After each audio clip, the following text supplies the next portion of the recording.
Testing 1, 2, 3. I hope you guys can hear me just fine. Let me test my audio real quick because one time I was talking for about an hour. Audio wasn't even on. Can you believe that? Testing 1, 2, 3. I hope you guys can hear me just fine. All right. Looks like our audio is doing a little bit weird with my glasses on, but as I'm getting older, I guess you guys seen me grow up. For those that have been around the Houston Heights Facebook and YouTube for the last 10 years or so, or 10 plus years.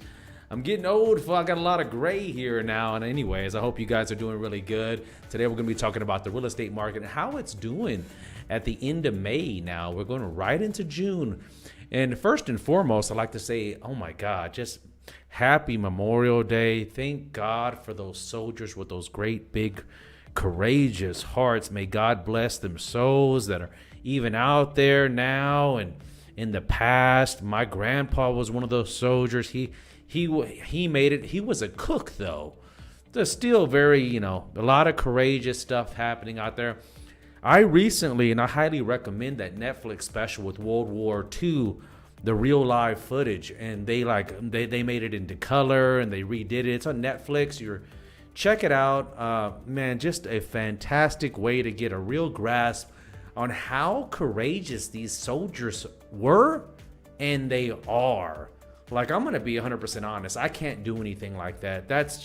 It takes a special, you have to have this courage to go into fire, to be really risking your life. Highly recommend for, if you have some kids that may not have, they're not really aware what the soldiers have laid their lives down. Over, I think it was like a million, a million or close to a million soldiers died in World War II. And it's just crazy. So I really just want to take a moment to say thank you, man. Wow. I really didn't understand. It's easy to read that stuff in the, social studies and in college, and it's easy to read it, but you don't get a good grasp for it. You can't understand, or at least I couldn't understand, that people were dying. Constantly dying. In fact, that Netflix special was saying that they were being fed like a meat grinder. Just sometimes that's the way the soldiers were. They were treated as almost a meat grind, trying to hold the line, and it's just sad. So I just want to sit and take a second real quick. And I think that all of us can.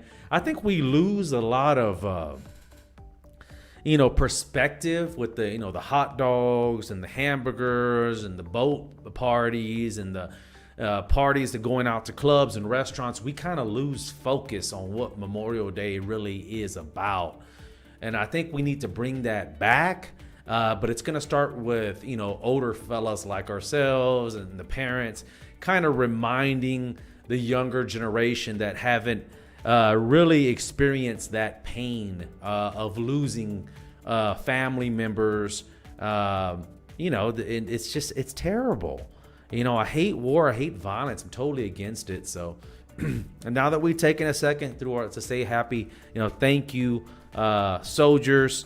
The past, the present, and the future. Thank you for those that are in this. It takes a special person.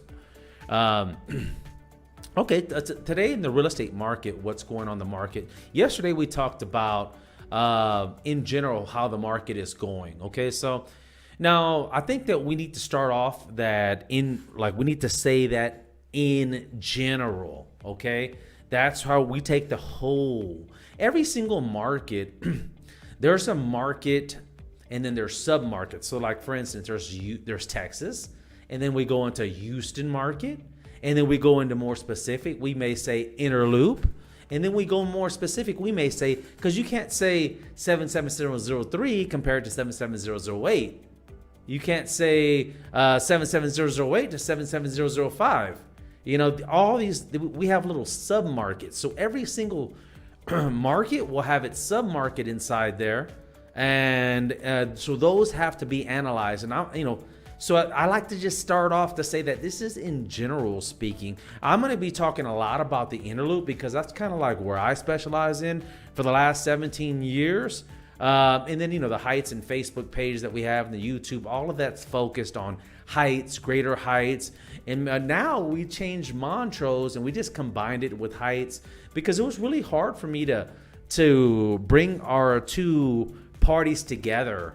And I just felt like, I'm going to start focusing more on just the Heights and the inner loop and bring people together. So hopefully you guys, you like that. If not, let me know in the comments.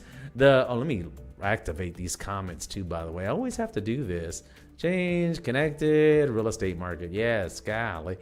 All this money I pay for this software, you think it could do this one other thing, Facebook comments. All right, let's do that. Yeah, let's do it. Doesn't seem to be working, but oh well. The YouTube comments they're going. Okay, so we went from $324,000 for a median price range to $344,000 just recently. So, and that's a lot. I mean, especially with raising interest rates. For those that don't know, the higher the interest rate goes, the more your monthly payment goes, and that increases your DTI, which is debt to income ratio.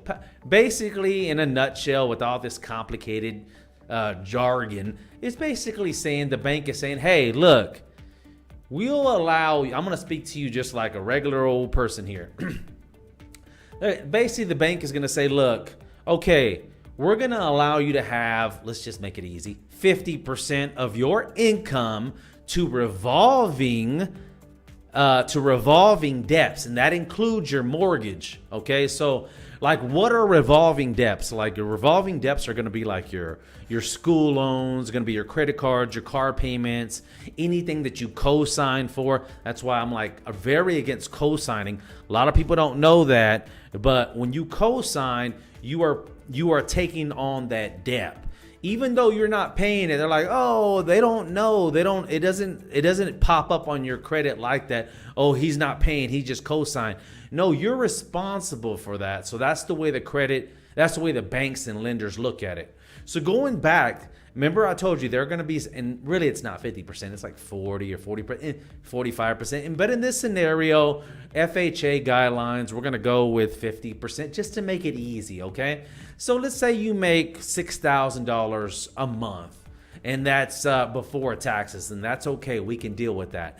But before taxes, make it easy. Remember, we said 50% that's what the bank will say, hey, I'll lend you 50% of the income that's provable. And but here goes the catch. We're going to include all your debt. Okay, we're going to include all your debt. That means like school loans, car payments, cosigns. So let's just make it easy. Let's say you have a $500 car note. Okay, and then let's just make it easy again. Let's say you have $500 worth of credit card debt. So that's $1,000, right? Well, the bank said, what did they tell you? They said, well, look, I'll give you 50% of that value of your monthly income. So that's $3,000. That leaves $2,000, okay? So remember, we can only borrow 50% of what we make that goes towards we can only borrow 50% of our income. I got mixed up for a second. Of our income, and that includes revolving debt. So our revolving debt was $500 car note, $500 credit cards, $1,000 from our $3,000, 50% of our income. So that gives us $2,000 for the mortgage. Now the mortgage is going to be broken off into a couple of things. One of them is going to be principal, the interest, the taxes, and the insurance. And now for those that there might be one more thing, the homeowner association do. So these 4, possibly 5 things, they need to equal $2,000 or less, which is 50% of your monthly income. It's not really 50%, but in this scenario, we're going to make it easy, right? So I hope you're following along. If you have any questions, put it in the comments below. And in fact, let me put my comments here just so I can, hopefully this guy, let me take a look. This is here, because I can't get my comments for some odd reason here. I don't know why. Let's take a look. Here. My mom, she always loves my videos. Don't your mom always love your videos? Mom's is something. My mom is so sweet, dude. She is a sweetheart. Okay, let me see here. All right. I don't know why that's not going, but anywho. All right. So I'm going to pretend like, if maybe you could just put a comment. Hopefully it pops up anyways. All right. So we talked about how the median price range of properties in general went up from 324 to 344 in Houston in general. Now that's the median price range. Of course, it can get much higher, and it is much higher when you get into the inner loop. The closer you get to downtown, the more expensive things get. And that most importantly is the land value. The land is where that's where you get your values from. I mean, a lot of that value, the closer and closer you get to town, the more expensive land gets. Okay? So now on top of all this stuff with the median price, what does that median price range mean? It means that basically all in essence is that we took all the sales in Houston and we divided it about the number of properties that sold, and then we did some fancy little formula, and just to say the average is pretty much the median, and that's what 344 is. But what is 344 in a mortgage terms?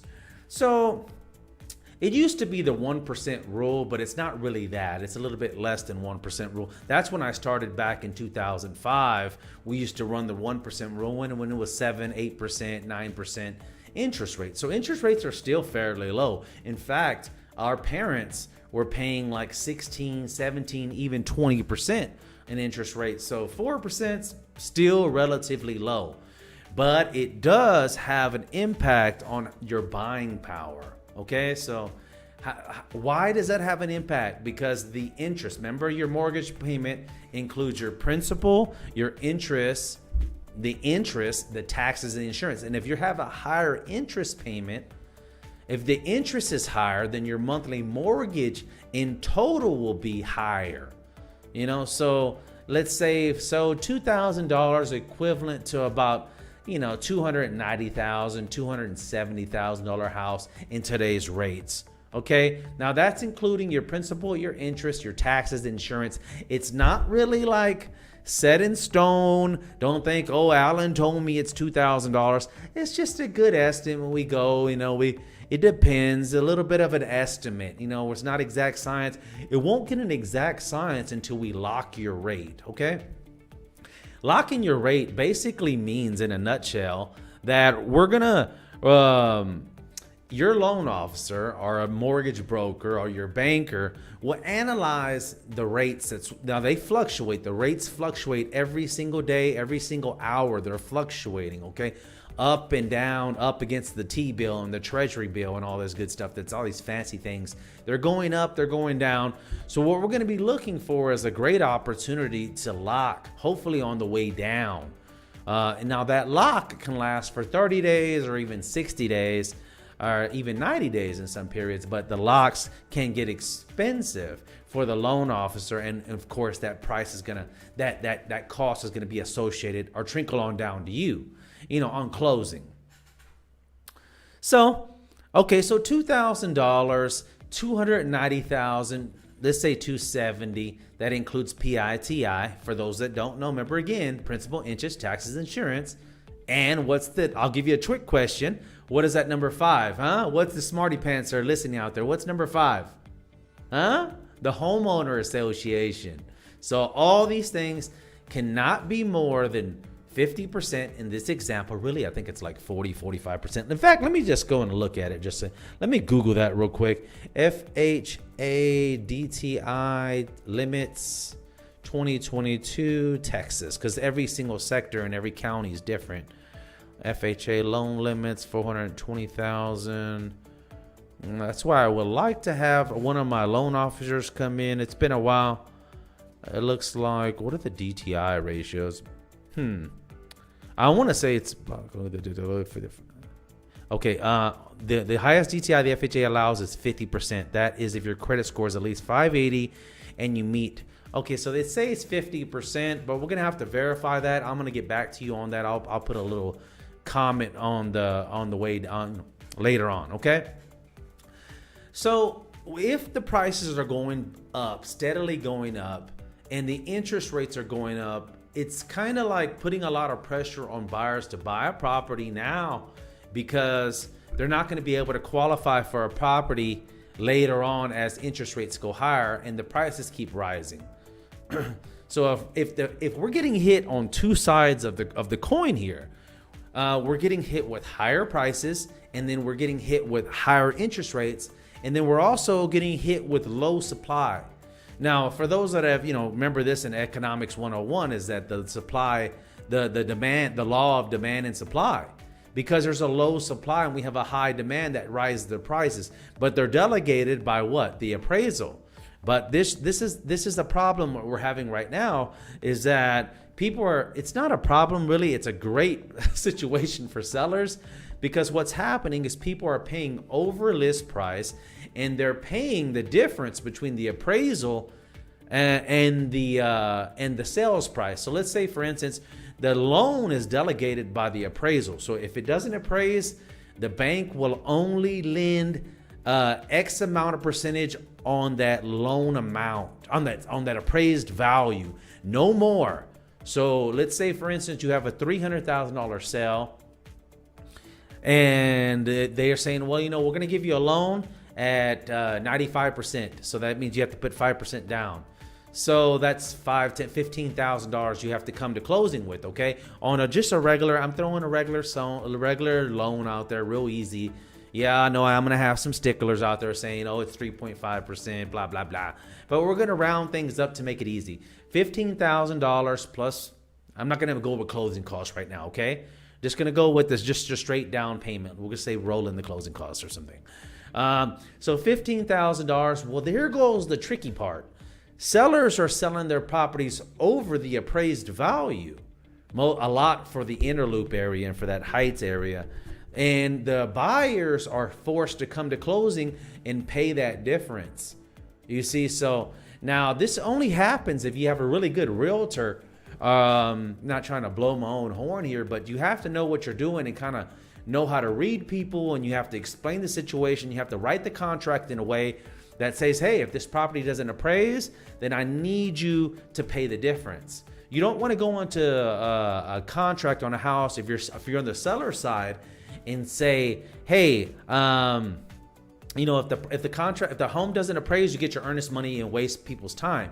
You don't want to do that. If you're on the seller side, you want to say, hey, if we're over appraised value, you have to pay the difference. Or, you could run a secondary mortgage under the table, or you could run it, outside the title, and it's something you do on your own. Check with the FHA. Check with your attorney and all that good stuff, because I'm a licensed broker. I don't want to just put stuff out there. Just do your own due diligence.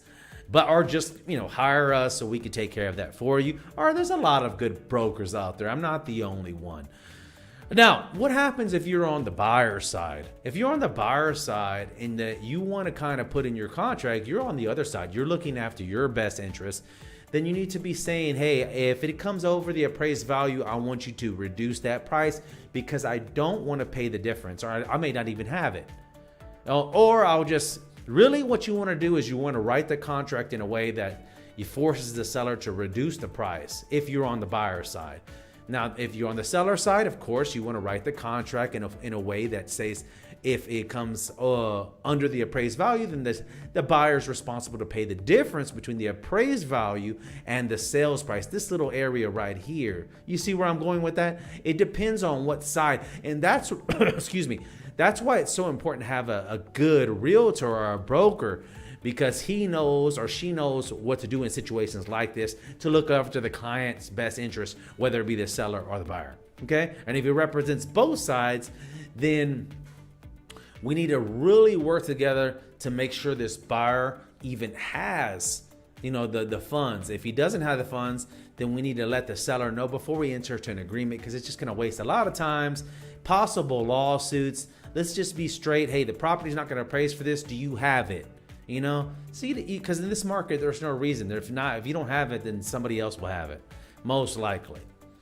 So what about a lot of people are asking, Alan, are we headed towards a crash or a bubble? But man, people have been asking about this bubble for the last 10 years, and they've been sitting on the sidelines, unfortunately, and it doesn't look like we're going into any kind of bubble. It doesn't look like any bust, and especially into areas where it's just such a high demand.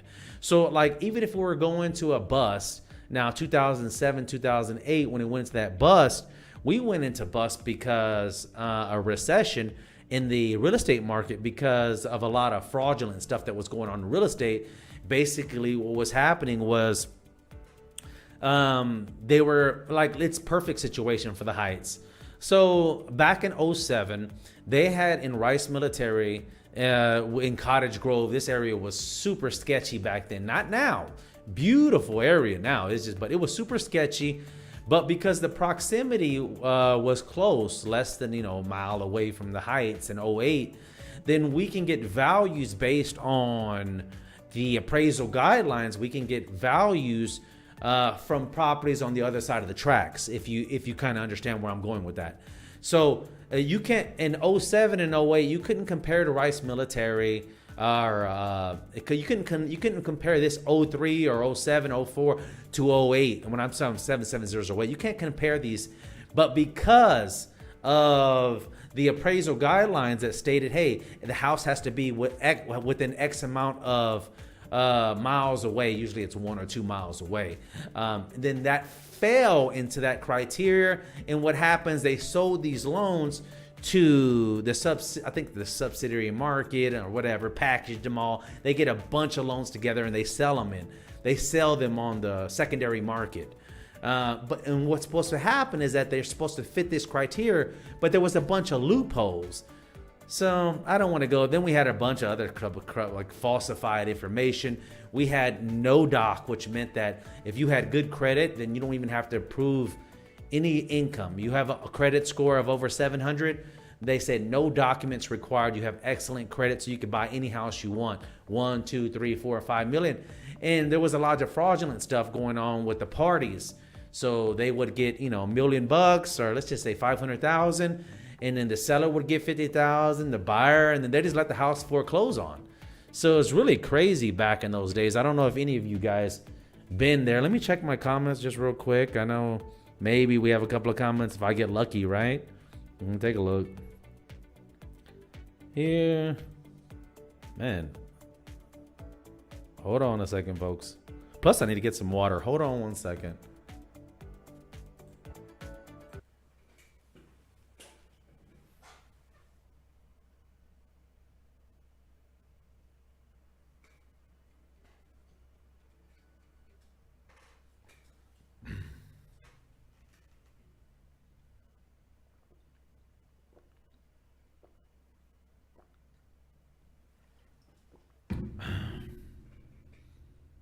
Alrighty, and I'm back. You're like, Alan, hey, what the hell's going on here? Why are you taking breaks, man? It's hard talking that long, and I talk a lot. I know I do, and I got to catch myself because I'll keep going on different things. Hurt myself over there. Anyways, we had a lot of funny situations back in 07. Boy, that was crazy time, man. There was a lot of people making a lot of money. I thank God every day that I didn't get involved in any of that crazy funny stuff. Could have lost my license or worse, A lot of people went to jail, went to federal prison behind a lot of the falsified information they were giving. Yeah, it was crazy, man, because, and I was so young back then. I think I was like 25 or something.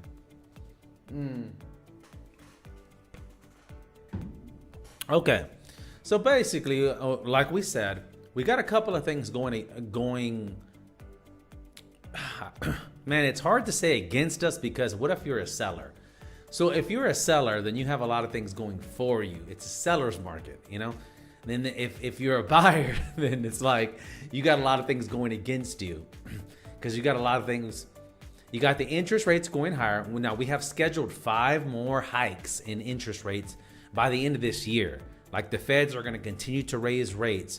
And the reason why is because we have such a huge amount of buyers looking for properties and we have a we have a low supply of properties, a lot of buyers. And what the government is trying to do is they're trying to balance things out. They love to have things balanced, you know.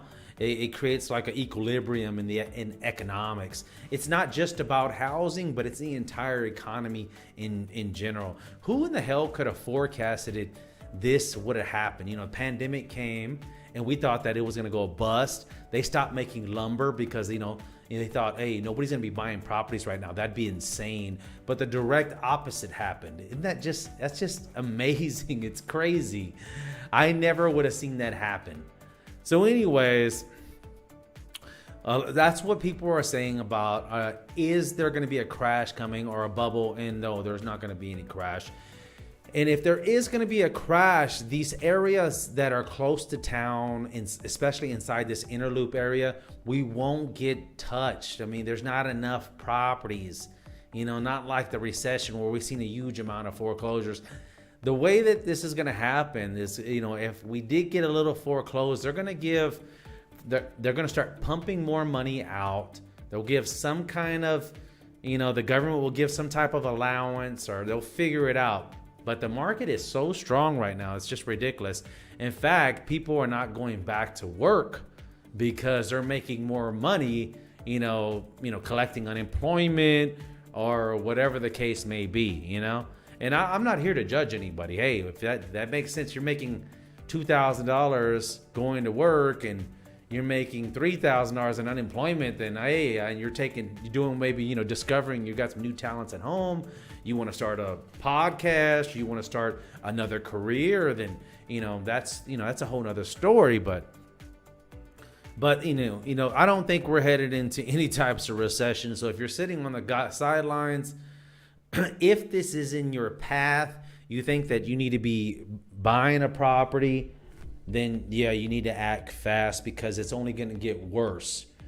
Now, if you're a seller, then I would say you probably got a good 6 to 7 months of the seller's market of existence, because remember, we got 4 or 5 more tax hikes planned. So yeah, you got 6 or 7 months. Historically, December, January, February are slow months, like barely a little bit of like February 1st.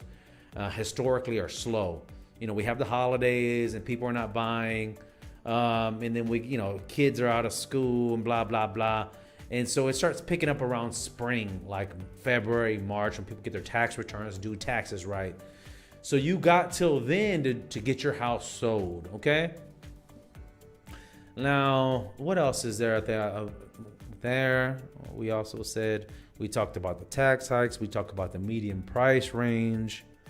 I'll tell you something interesting just it's not off the subject, but prices from 500,000 to 1 million have increased by 50% in sales this month. So compared from year over year, last year, I think it was, 230 houses. We had a 50% increase, so like another 115 houses that were from 500,000 to 1 million. But that, you gotta keep in mind that prices have increased, so that's probably why it pushed them over. Probably a lot of them are 500 to 700,000. So now, there's a lot of buyers looking for properties. So I think that, things are just going to get worse for Houston, but we have to keep in mind, it's still relatively cheap here in Texas, in Houston. Median price range $344. LA is $998. Almost $1 million in median price range. New York is $758, and then Miami is like $500,000. So we are still and we're one of the biggest cities too. So we're still relatively cheap. We still have great interest rates. So you just got to make a move. And if you're on the seller side, remember what I told you about writing the contract correctly in your benefit. If you're on the buyer side, I told you what to do to save yourself some money so you don't be responsible to pay for that difference between the sales amount and the appraised value, okay? These appraisals are gonna, I just had an appraisal come in for $30,000 less, and luckily, the seller, I represented the buyer in this case, and I got the price down $15,000. So we met in the middle between that 30 and 0. So, we had $30,000 difference, and I was able to work with all the parties, keep everybody calm, and say, hey man, let's focus on getting this deal done. Let's focus on the goal. I talked with the seller. He's like, fuck. And he said, no, hell no. I want that 30,000. I'm like, look, buddy, all it's going to happen is we're going to put this property back on the market. The appraisal is going to stay with the property because it's part of the seller's disclosure of FHA guidelines and the history. The next buyer is going to look at it and it's going to see we might have a really hard time selling this property. Why don't we just get this deal done and just move forward, and we maybe you'll save some money on the next property that you're going to buy.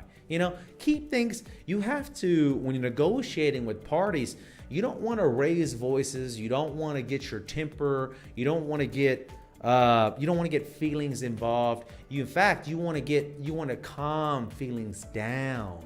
So that's why it's so important. I had a young lady, a realtor one time, do some screaming and yelling, and I was just sitting there like, yes ma'am, thank you, yes, I understand.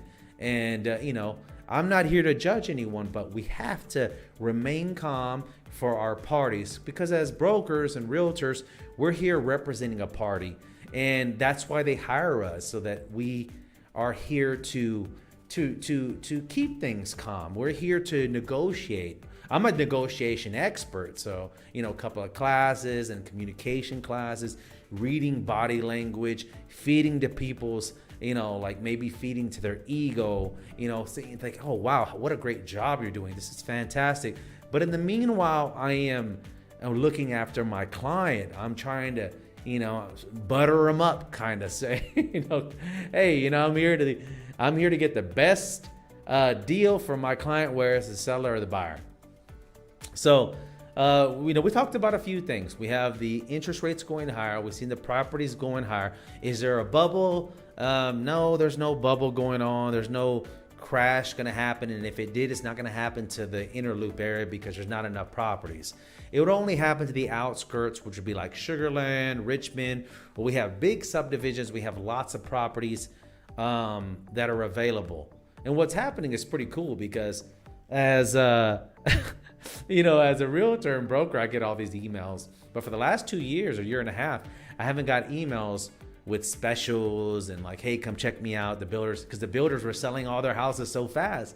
But now I'm starting to get advertisements coming in, and that is telling me the market on the outside of Houston is cooling down greatly. That's really cool, man. Because I don't want yeah, of course we want to sell properties, but at the cost of the clients and buyers paying extremely high. I don't want that. We need to have a balance between buyer and seller.